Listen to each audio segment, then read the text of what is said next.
Russia and China could in the future have ample ways to kill a US Navy aircraft carrier. We know how to kill aircraft carriers, or at least we know how best to try to kill aircraft carriers. Submarine-launched torpedoes, cruise missiles fired from a variety of platforms and ballistic missiles can all give an aircraft carrier a very bad day. Of course, modern carriers have ways of defending themselves from all of these avenues of attack, and we don't yet have any good evidence of the real balance between offensive and defensive systems. But what of the future? How will we plan to kill carriers 30 years from now? Here are 5 problems that the next generation of aircraft carrier architects will need to worry about. Submarines have long posed the deadliest threat to aircraft carriers. In World War II, every major carrier fleet suffered losses to submarines. In the Cold War, the US Navy viewed Soviet subs as a critical problem against modern anti-submarine warfare capabilities. The biggest difficulties faced by a submarine involve finding a carrier, then getting into firing position with either missiles or torpedoes before the carrier's aircraft and escorts can detect and kill the sub. If the boat's commander isn't suicidal, finding a potential avenue for escape is also an issue.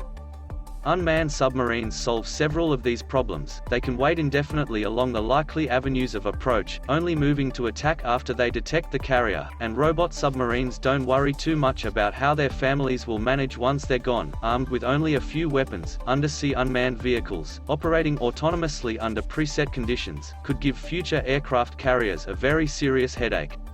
Aircraft carriers already consist of a terrifyingly complex system of systems, from the ship itself to the air group to the escort task force. The Ford-class 105s will expand this even farther, operating as part of a system of weapons and sensors that can span across hundreds, even thousands, of miles. The digital linkages of this network will be well protected, but hardly impermeable. It is likely that any foe will take steps to attempt to disrupt and compromise the computer systems that allow the Fords to have the greatest effect. The impact of cyber attacks against carriers could vary widely. At a minimum, they could effectively blind the carrier, making it more difficult for the ship and its aircraft to carry out their mission. It could also reveal the carrier's location, making the ship vulnerable to a variety of attacks, including missiles and submarines. At the extreme, a cyber attack could disable key systems, making it impossible for the ship to defend itself.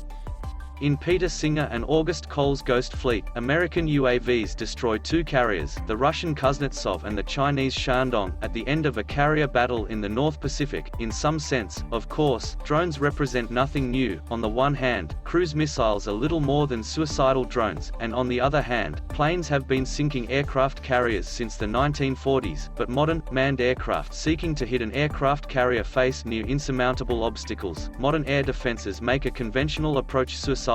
Cruise missiles help extend the range, but face the same problem in penetrating air defenses. Autonomous UAVs, capable of using both standoff and close-range weapons, have the flexibility to overwhelm air defense networks, especially when they don't need to worry about the survival of their pilots. They can dispatch weapons at various ranges, then close with the target and use themselves to inflict fatal damage on the carrier. There's nothing in the world more dangerous than a robot with nothing left to lose.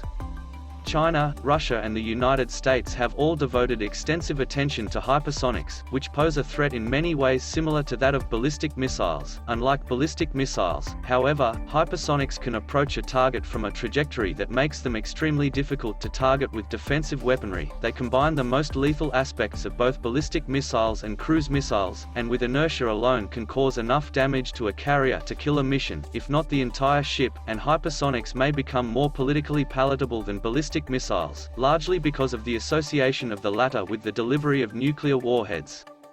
Aircraft carriers are inherently unstealthy. They cannot be made invisible to sensors in the same way that a plane, submarine, or even surface ship can be rendered effectively invisible. However, aircraft carriers have always derived a certain degree of their usefulness from their mobility. The disadvantage of a static airbase is that the enemy always knows where it is. The tactical problem becomes a simple question of offensive versus defensive weapons. Aircraft carriers can use their mobility to take advantage of the difference between SEERs, surveillance systems, and shooters, standoff weapon systems.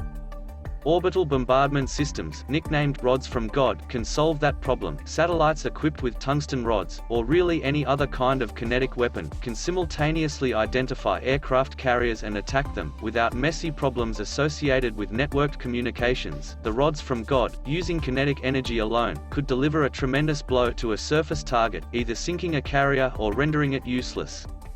Aircraft carriers are instruments of geopolitical influence. As long as they serve usefully in that role, nations will seek means to neutralize them. The aircraft carrier form has proven remarkably flexibly, serving in one way or another for nearly 100 years. From the USS Forrestal on, the US Navy supercarrier has existed in basically the same form since the 1950s, and is expected to continue operating into the latter half of the 21st century. At some point, the game will be up. Carriers will no longer pack the offensive punch necessary to justify their vulnerability. It's not obvious when that day will come, however. We may only find out after the destruction of one of the Navy's prized possessions.